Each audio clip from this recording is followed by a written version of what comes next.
దేవుని నామానికి స్తోత్రములు. ఈ ఉదయకాల సమయంలో మీ అందరికీ కూడా నా హృదయపూర్వకమైనటువంటి వందనాలు తెలియజేస్తున్నానండి.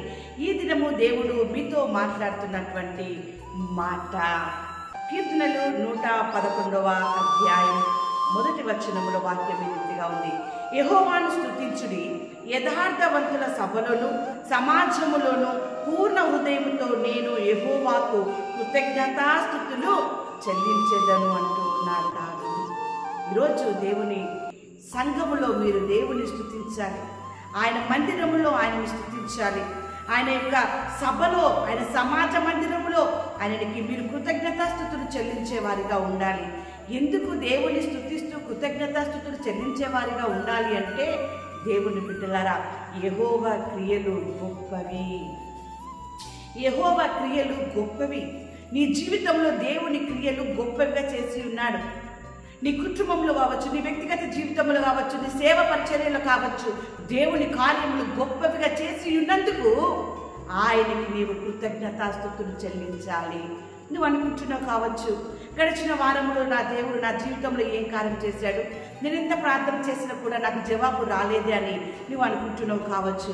కానీ ప్రార్థనకు జవాబు రాకపోవచ్చు, కానీ ఎన్నో దుర్వార్తలు నువ్వు విని ఉంటావు. అలాంటి దుర్వార్త జాబితాలోనికి నిన్ను నీ కుటుంబాన్ని పోనివ్వకుండా ఆయన ఈ దినము మటుకు నిన్ను సజీవ సంఖ్యలో ఉంచినందుకు సజీవుడైనటువంటి నీ దేవునికి ఆ కృతజ్ఞతాస్తుతులు నీవు చెల్లించాలి. దేవుని బిడ్డలారా, ఇంత చక్కగా దేవుడి ఉదయకాల సమయంలో నీతో మాట్లాడుతూ ఉన్నాడు. యెహోవా న్యాయము విధించువాడని నేను ఆయనకు కృతజ్ఞతాస్తుతులు చెల్లించెదను, సర్వోన్నతుడైన యెహోవా నామమును కీర్తించెదను అని భక్తుడు అంటున్నాడు. దేవుడు న్యాయాధిపతి, తీర్పు తీర్చువాడు, న్యాయమైన తీర్పు తీర్చువాడు గనక నీ విషయంలో దేవుడు న్యాయమైన తీర్పును తీర్చి ఉన్నాడు.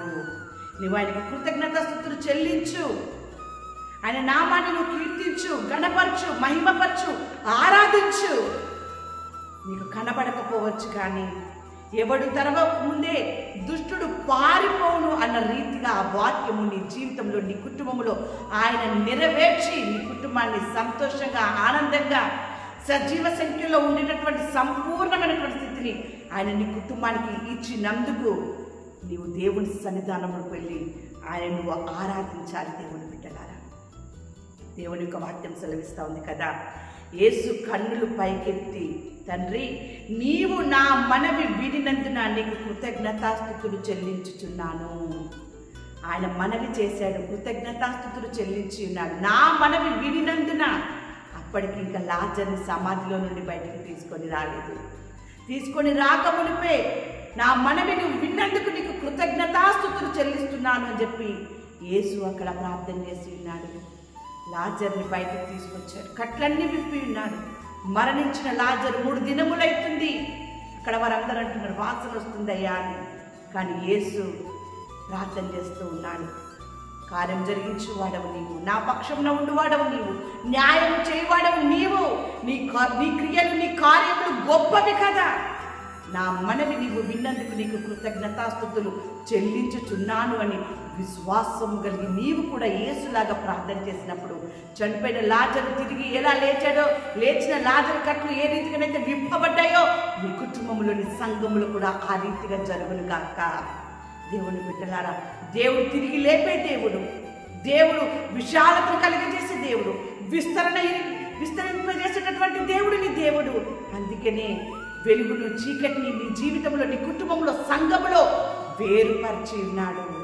ఈరోజు వేరుపరిచిన దేవుడు నిన్ను నీ కుటుంబాన్ని నీ సంఘాన్ని విస్తరింపజేయబోతూ ఉన్నాడు, ఆ కట్లని విప్పబోతూ ఉన్నాడు. దేవుని బిడ్డలారా, అందుకనే ఆయనకి నీవు కృతజ్ఞతాస్తుతులు చెల్లించాలి.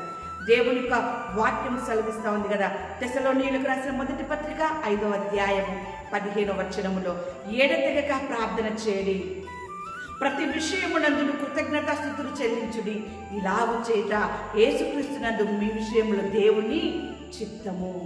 దేవుని చిత్తం ఏంటిదంటే ప్రతి విషయంలో ఆయనకి మనం కృతజ్ఞతాస్తుతులు చెల్లించడం.